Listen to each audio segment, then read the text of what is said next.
नमस्कार दोस्तों, आज की वीडियो में मैं आप लोगों को एक बहुत ही औषधीय गुणों से भरपूर वृक्ष, पारिजात के वृक्ष और उसके फूल के बारे में बहुत ही रोचक कहानी सुनाने जा रही हूँ। तो वीडियो के एंड तक आप बने रहें। सबसे पहले तो ये जान लें कि ये पारिजात का जो वृक्ष है इसे शिवली भी कहा जाता है और साथ ही साथ हर श्रृंगार के फ्लावर भी कहा जाता है, क्योंकि इसमें बहुत ही सुंदर से फूल होते हैं जिनकी जो सफ़ेद सफ़ेद फूल होते हैं और इनकी डंडियाँ बिल्कुल ऑरेंज कलर की होती है। आप देख रहे हैं, इन्हें पानी में डाल दो तो पानी में इनके बहुत ही खूबसूरत से रंग आते हैं और ये औषधीय गुणों से भरपूर होता है, इसलिए इन्हें अपने घर में ज़रूर लगाना चाहिए। और इनका धार्मिक महत्व ये है कि इनके बारे में एक बहुत ही रोचक कहानी है कि एक पारिजात नामक राजकुमारी सूर्यदेव से अत्यंत प्रेम करती थी, परंतु सूर्यदेव ने उनके प्रेम को स्वीकार नहीं किया, तो अंत में दुखी होकर उन्होंने आत्महत्या कर ली थी। और उनकी जहाँ समाधि थी, जिस राजकुमारी की, पारिजात राजकुमारी की, उसी समाधि पर यह वृक्ष जन्म लिया था। इसलिए जब भी इसके फूल खिलते हैं तो रात में ही खिलते हैं और रात में ये गिर जाते हैं। जब इस फूल को हम किसी भी भगवान पर चढ़ाते हैं तो तोड़कर नहीं चढ़ाते हैं, गिरे हुए फूल को ही हमें उठाना होता है। और यही इसका श्राप था, इसीलिए ये रोती रहती हैं और इनके रोने के रूप में, इनके आंसू के रूप में ये फूल जो है वो नीचे ज़मीन पर गिर जाते हैं। तो ये फूल बहुत ही खूबसूरत होता है दोस्तों।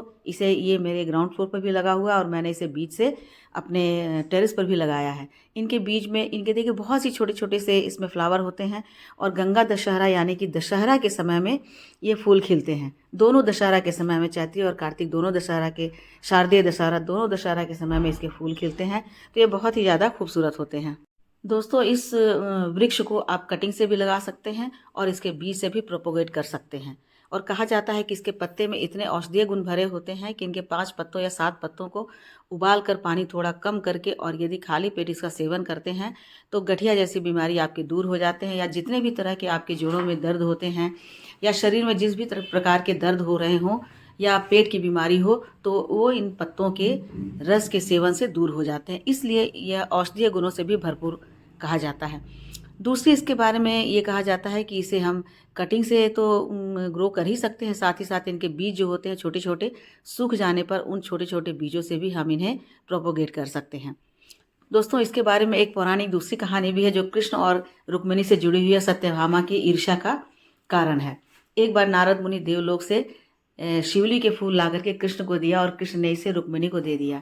उसके बाद नारद मुनि हैं, वो चले गए सत्यभामा के पास और उन्होंने जाकर वहाँ शिकायत कर दी कि कृष्ण ने रुक्मिणी को ये शिवली के फूल दिए हैं, पारिजात के फूल दिए हैं। अब सत्यभामा ईर्ष्या से भर गई और उन्होंने जिद कर दिया कि मुझे तो यह वृक्ष चाहिए। अंत में कृष्ण सत्यभामा को लेकर देवलोक गए और वहाँ से इंद्र से उन्होंने इस वृक्ष को मांग करके लाया। वृक्ष तो मिल गया, लेकिन इंद्र भगवान ने सत्यभामा को सबक सिखाने के लिए उन्हें श्राप दे दिया कि ये फूल दिन में नहीं खिलेंगे, रात में खिलेंगे और दूर जाकर गिरेंगे। तो इस तरह से वृक्ष तो मिल गया सत्यभामा को, लेकिन इसके फूल उन्हें कभी नहीं मिले, क्योंकि रात में ये खिलते थे और जब गिरते थे तो रुक्मिणी के भवन की तरफ जाकर गिरते थे। तो इस तरह से इसकी पुरानी कहानी बहुत ही रोचक है दोस्तों। तो इसे आप अपने घर में ज़रूर लगाएं, क्योंकि देखने में बहुत ही सुंदर होता है और इसमें बहुत ही भीनी-भीनी सी खुशबू आती है। और देखने में आप इसे किसी भी दुर्गा जी को चढ़ा सकते हैं, आप इन्हें शिव जी को भी चढ़ा सकते हैं। तो इस तरह से यह कहानी दोस्तों आपको अच्छी लगी हो तो वीडियो को लाइक, शेयर, कमेंट कीजिए और मेरे चैनल पे नए हैं तो मुझे सब्सक्राइब भी कर लीजिए। Thank you.